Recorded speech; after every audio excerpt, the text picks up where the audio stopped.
I like to refer to it as DC EcoWomen is like a moose lodge for women. It's a place where we informally network and formally think about our careers together and strategize and think about all the ways that our culture and society doesn't necessarily make it easier for women to develop relationships in a place that is definitely driven by power dynamics. And so it's an informal space where we can think about being women and being focused on the environment and planning for careers where we replicate the successes that we experience.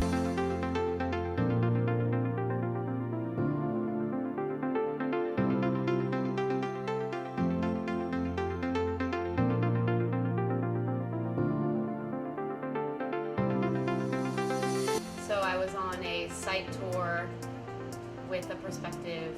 company that I was going to be working for, and a majority of the time I was stared at and in some cases catcalled, and when the person giving me the tour of the site said, oh, like she's a prospective project engineer, it was almost like they laughed.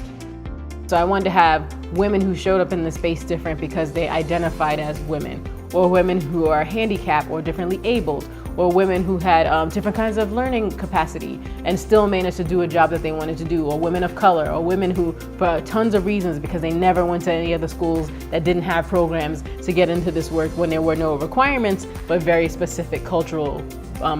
barriers.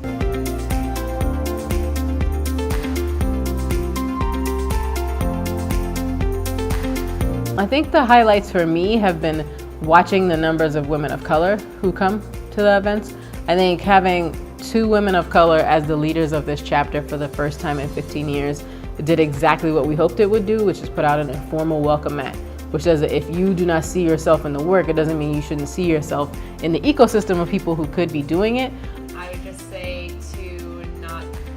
be afraid of the fact that it's male dominated. People are definitely very excited, and it's almost a leg up. Being persistent about wanting to be in those fields, even when the reality of it isn't as